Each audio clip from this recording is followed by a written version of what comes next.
Debate అయితే లేదు. సత్యం మనం తెలుసుకోవాలి అంతే. అంతే.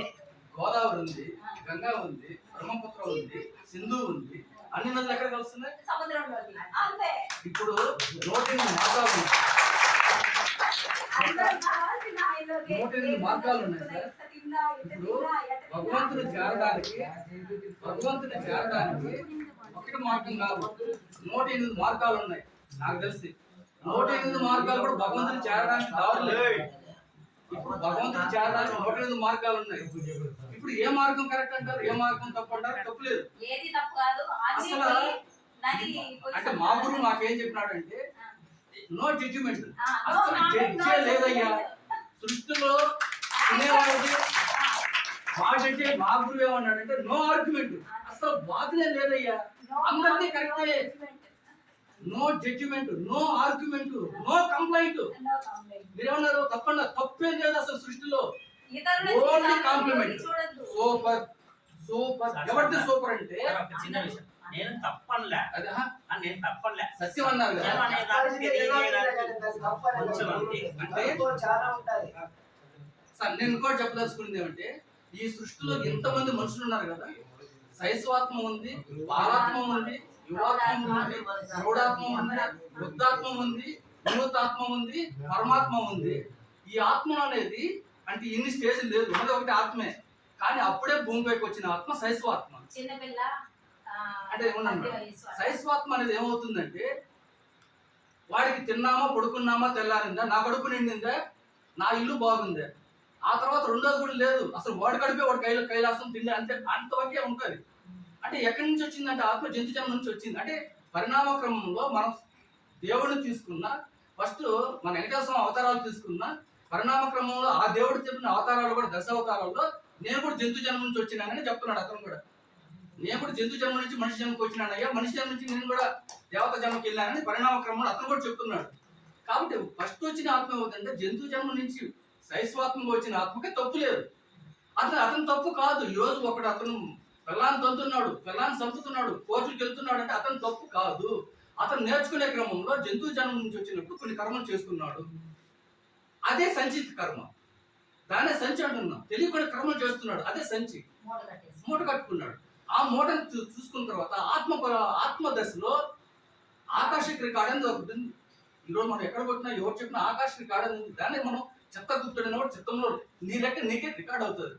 ఆ పైకి వెళ్ళినప్పుడు నీ రికార్డ్ చూసినప్పుడు ఇన్ని సంచి ఉంది కదయ్యా, ఇంత క్రమలు చేసుకున్నావు, తెలుసో తెలియకో నువ్వేం చేస్తావు అంటే నేను దీంట్లో 10 పైసలు తీస్తాను, 10 కర్మలు తీర్చుకుంటాను, నాకు 5 కర్మలు తీర్చుకుంటాను, 1 కర్మ తీర్చుకుంటానని అతని యొక్క పాపాలకు చెప్పాలంటే కొన్ని తెచ్చుకుంటాడు. ఆ తెచ్చుకున్న దాన్ని మనం ఈరోజు ఏమంటామంటే ప్రారంధ కర్మ అంటున్నాం. ఈ ప్రారంధ కర్మను బట్టి ఇప్పుడు ఈరోజు మనం అనుభవిస్తున్నాం. కానీ మనం ప్రారంధం తెచ్చుకున్నామని ప్రతి ఒక్కరు నా ప్రారంధం కొట్టుకుంటున్నారు, కానీ కర్మలు చేయకుండా మారడం లేదు. మంచిగా బతకదామని ఎవరికి లేదు. ఎందుకంటే మాయ. ఎందుకు ఆ మాయ అంటే ఓడున్న ఆత్మక పరిణామ క్రమంలో ఎప్పుడైతే ఈ మట్టి వాసన తగిలిందో ఆత్మకి, భగవంతుడే ఉన్నా భగవంతుడు లేడనుకుంటాడు. ఏమంటున్నాడు? ప్రతి ఒక్కరు చెప్తాడు భగవంతుడు అంటున్నారు కదా, భగవంతుడు ప్రతి చోట ఉంటున్నాడు అంటున్నాడు.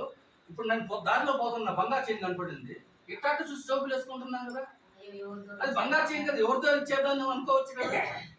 వాడు అంగడు 100 రూపాయలు ఎక్కువ ఇచ్చినాడు, వాడు కూడా భగవంతుడని చూడొచ్చు కదా. మనం ఎక్కడ చూస్తున్నాం?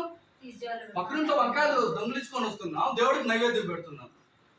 ఆ వంకాయ అనేది దొంగిలించడం తప్పని తెలుసు, కానీ దేవుడికి నైవేద్యం పెట్టి 4 చెంపలు గుద్దుకొని దేవుడా కాపాడు అంటున్నాం.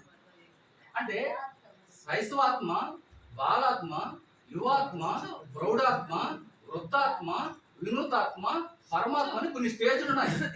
ఈ స్టేజ్లను బట్టి ఈ భూమి పైన ఉన్న మనుషులు రకరకాలుగా ఉంటారు. అంటే వయసు కాదు, ఇక్కడ లోపల ఉన్న ఆత్మను బట్టి, ఆత్మ యొక్క స్థితిని బట్టి వాళ్ళ ప్రవర్తన ఉంటుంది. అంటే వాళ్ళు తప్పు కాదు. ఎవరైతే, అందుకే మా గురువు అంటే మాకేం చెప్పినాడంటే ఒక 350 జన్మల నుంచి 400 జన్మల దాకా తీసుకున్న వాళ్ళే ఈ ధ్యానం అనే దానికి రాగలుగుతారు, ఆ స్టేజ్ కూడా వినగలుగుతారు, దీన్ని మళ్ళా పట్టుకోగలుగుతారు. అందరికీ చెప్పండి అయ్యి అన్నారు. కాబట్టి ఇక్కడ సార్ చెప్పిన దాంట్లో, మీరు చెప్పిన దాంట్లో, ఇక్కడ అచలం ఉన్నారు, రకరకాల మార్గాలు ఉన్నాయి. ఎన్నో మార్గాలు ఉన్నాయి అంటే 108 మార్గాలు ఉన్నాయి. ఇంకోటి మేడం, ప్రతి ఒక్కరిది వాళ్ళ మార్గంలో కరెక్ట్ మేడం. ఇప్పుడు నేను ఒక అమ్మాయిని లవ్ చేసినాను, ఆ అమ్మాయి వేరే వద్ద కూడా వెళ్తుందని మా నాన్న చెప్తున్నాడు. వాళ్ళ ఇంట్లో వాళ్ళ అమ్మ కూడా మంచిది కాదు, వాళ్ళ అమ్మ కూడా వద్దు కరెక్ట్ కాదు, వాళ్ళ నాన్న తాగుపోతూ అన్ని అంటున్నారు. కానీ నేను అమ్మాయే కావాలంటున్నా. మా ఇంట్లోనే జరిగింది మేడం. మా చెల్లి మా ఊర్లో ఒకరిని పెళ్లి చేసుకుంటానని మేమేమన్నామంటే వాడు తాగుపోతే మా కళ్ళతో మేము చూస్తున్నాం. లేదు నాకు ఓడే కావాలంటుంది. ఈరోజు పెళ్లి చేసుకుని ఈరోజు అనిపిస్తుంది. మా చెల్లి చెప్తున్నా అంటే నేను ఒకరిని లవ్ చేశాను, ఇంకో దారికి నాకు కనపడదు. ఆ అమ్మాయే నాకు ఒకడు పుట్టిదాన్ని పెళ్లి చేసుకోవాలంటాడు. ఆ అమ్మాయి తప్ప ఇంకొక అమ్మాయి వాడు కనపడదు. మీకు తెలుసో తెలుసు, గుడ్డి వాళ్ళు పెళ్లి చేసుకున్న అమ్మాయిలు ఉన్నారు, అబ్బాయిలు ఉన్నారు, ఇస్రాయల్ పెళ్లి చేసుకున్న అమ్మాయిలు ఉన్నారు. అంటే ఎంత మనం ఏమి చేయలేము. ఎందుకంటే వాడు దాన్ని ప్రేమించినాడు, వాడికి సరెండర్ అయిపోతాడు. మనం వేరే దారి కూడా వాడికి కనపడుతుంది, గుడ్డోడు అయిపోతాడు. అట్లా మనము ఇప్పుడు మా దారి గుడ్డి దారి, మీ దారి కరెక్ట్ దారి అనుకోవచ్చు. అన్ని దారులు కూడా ఆ దారి. కాబట్టి ఇక్కడ వాదన వద్దు. భూమి అనేది ఒక పాఠశాల, పాఠాలు నేర్చుకునే వస్తాము. అన్ని పాఠాలు పూర్తయినాక ఆయన దగ్గరికి వెళ్ళిపోతాము. చదువులు ఇప్పుడు ఆ ప్రారంభ క్రమం తెచ్చుకున్నాము. ఇప్పుడు చేసే క్రమంలో ఆగామి క్రమంలో ఇవన్నీ జీరో కావాలంటే ఒకటే మేడం, పాపం చేసినా పుణ్యం చేసినా నేను లేకుండా ఈ భగవంతుడు చేస్తున్నాడు అనుకుంటే నాకు సాక్షిగా ఉండుకోండి.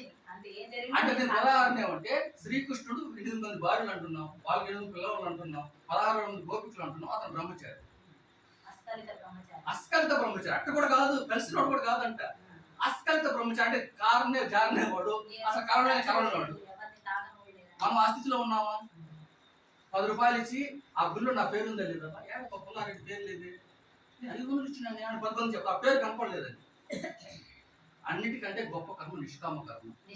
అది ఎవరైనా చేయనిస్తారు. మీరు చేస్తున్నారు, మీ సర్వీస్ నాకు తెలిసింది. నిష్కామ కర్మ అన్నిటికంటే ఎవరి దారిలో కరెక్టే. ఇప్పుడు నా దారి నేను